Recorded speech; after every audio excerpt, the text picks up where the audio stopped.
Olá! Hoje a gente vai fazer um exercício de análise um pouco diferente. Pense numa escavação arqueológica, só que em vez de procurar por objetos, a gente vai desenterrar ideias. E são ideias poderosas que por milênios vêm questionando se a gente realmente precisa de governos e de hierarquias. Sejam bem-vindos a esta análise sobre a linhagem do pensamento autônomo. E tudo começa com uma pergunta central, que está no coração da nossa busca de hoje. Para uma sociedade funcionar, ela precisa mesmo de alguém no comando? De uma autoridade que impõe as regras pela força? Ou será que a ordem pode surgir de um jeito mais espontâneo? É essa questão que vai guiar toda a nossa jornada. O nosso objetivo aqui é justamente seguir o fio dessa meada ao longo da história. A gente vai ver como, em diferentes culturas e épocas, essa noção de uma ordem que nasce da liberdade e da cooperação voluntária apareceu como uma alternativa muito forte ao poder centralizado. Para começar, vamos dar uma olhada nesta citação que tem mais de 2000 anos. Ela deixa bem claro que essa desconfiança do excesso de poder e de leis não é nem de longe uma invenção moderna. É uma ideia tão antiga quanto a própria filosofia política. Então, vamos começar a nossa escavação lá na antiguidade para encontrar as primeiras sementes desse pensamento que tanto valoriza a autonomia. No taoísmo, a gente encontra o conceito de Wu Wei, que pode ser traduzido como ação sem esforço ou ação não forçada. A ideia por trás disso é bem radical. A sociedade, assim como a natureza, funciona muito melhor com o mínimo de interferência. A verdadeira harmonia não vem de um monte de leis e decretos, mas de permitir que a ordem natural das coisas simplesmente aconteça. Agora, olha só que conexão interessante. No budismo, tem a doutrina de Anatta, que diz que o nosso eu individual, separado de todo o resto, é uma ilusão. O pensamento anarquista faz um paralelo surpreendente com isso. Se o ego individual é uma construção, uma ficção, o que seria o Estado, senão um grande ego coletivo? Uma outra ficção de poder que a gente também precisaria transcender. E se a gente for ainda mais para trás no tempo, lá nos textos védicos encontramos a figura de Aditi, a deusa do infinito. Ela simboliza um universo que não tem um governante central, uma ordem que simplesmente existe, sem precisar de um criador de leis. É, talvez a imagem mais antiga que temos de um cosmos sem hierarquia. Agora, vamos dar um pulo para o Ocidente. Essa história é um clássico. Ela nos apresenta os cínicos e a sua rejeição total da autoridade política. A resposta de Diógenes para o homem mais poderoso do mundo, Alexandre, é um ato puro de deslegitimação do poder. E vale muito a pena lembrar que nesse mesmo movimento, figuras como Hipárquia desafiavam as normas de gênero, vivendo essa filosofia de autonomia nas ruas, em total paridade com seus companheiros. Os primeiros estoicos nos deram outra ideia muito poderosa: o Logos. Pense no Logos como uma razão universal, sabe? Uma faísca de consciência que está presente em todas as pessoas. Ora, se todos nós compartilhamos essa bússola moral interna, por que a gente precisaria de leis externas e de governos para nos forçar a fazer o que é certo? E essa diferença de visão fica muito, muito clara quando a gente compara duas propostas de sociedade ideal. De um lado, a famosa República de Platão, super hierárquica, autoritária, governada por uma elite de reis filósofos, mas do outro lado, Zenão, o fundador do estoicismo, imaginou o oposto completo.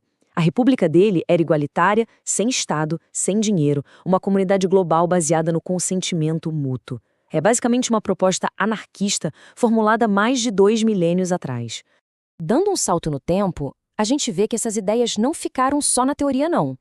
Na Idade Média, surgiram movimentos que desafiaram na prática o poder duplo da igreja e dos senhores feudais, e que buscaram criar novas formas de viver em comunidade. O catarismo é um exemplo impressionante. Eles não só rejeitavam a hierarquia da igreja e do sistema feudal, como também praticavam uma paridade de gênero incrível para a época. As mulheres podiam atingir o status espiritual mais alto, o de perfeitas, com as mesmas responsabilidades e o mesmo respeito que os homens. Isso era uma refutação direta de toda a ordem patriarcal daquele tempo. E assim a gente chega na Era Moderna. É aqui que todas essas ideias antigas e medievais começam a se conectar e a se articular para formar o que a gente hoje conhece como a filosofia política do anarquismo. Essa linha do tempo mostra bem como o anarquismo foi ganhando corpo. Começa lá atrás com William Godwin, que lança as bases filosóficas. Aí, em 1840, vem Proudhon, o primeiro a bater no peito e se dizer anarquista, desenvolvendo teorias econômicas como o mutualismo. Bakunin adiciona um tempero mais revolucionário à mistura e, por fim, Kropotkin dá uma base científica para a coisa toda com a teoria dele do apoio mútuo. Mas atenção, contar essa história só com esses homens é deixar a foto completamente embaçada. É fundamental entender que as mulheres não foram meras coadjuvantes nesse processo. Elas foram arquitetas, teóricas e militantes centrais que moldaram de forma decisiva o pensamento libertário. Esse quadro aqui dá só uma pequena amostra da importância delas. Pense em Emma Goldman, que foi chamada de a mulher mais perigosa da América por causa das suas ideias sobre liberdade. Ou em Federica Montseny, que se tornou a primeira mulher ministra na história da Espanha, bem no meio da Revolução. Cada uma delas, e tantas outras, expandiu a crítica anarquista para lutar não só contra o Estado, mas também contra o patriarcado. Essa frase da Emma Goldman é certeira. Ela conecta a luta feminista diretamente ao coração da filosofia anarquista, a rejeição de toda e qualquer forma de propriedade sobre seres humanos, seja pelo Estado, pelo capital ou pelo patriarca dentro da família. E a Louise Michel, a grande heroína da Comuna de Paris, resume aqui o espírito revolucionário. Para ela, a questão nunca foi trocar um grupo no poder por outro. A questão era abolir a própria estrutura do poder coercitivo. E essa é uma distinção fundamental que define o pensamento libertário até hoje. Ok, depois de percorrer toda essa linhagem, a pergunta que fica é: e daí? O que tudo isso significa hoje? Vamos ver uma aplicação bem atual e, em seguida, fazer um pequeno exercício de imaginação. A ecologia social, teoria desenvolvida pelo Murray Bookchin, é um exemplo perfeito. O argumento dele era simples e direto. A crise ecológica é, na sua raiz, uma crise social. A mesma lógica de hierarquia e dominação que leva um ser humano a explorar o outro é a que nos leva a destruir a natureza.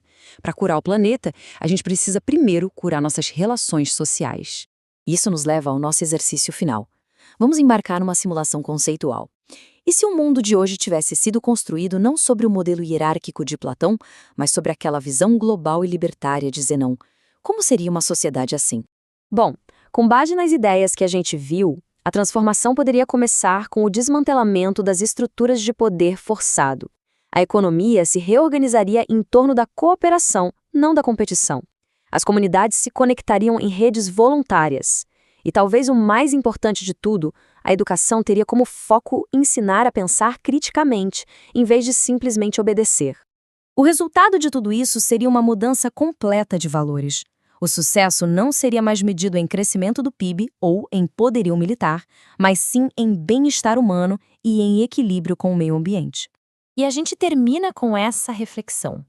Se milênios de pensamento sugerem que a ordem pode ser espontânea, que ela pode surgir sem ser imposta, isso nos obriga a perguntar: quais das nossas estruturas atuais que a gente aceita como naturais e inevitáveis estão, na verdade, limitando ativamente o nosso potencial, tanto coletivo quanto individual? A pergunta fica no ar.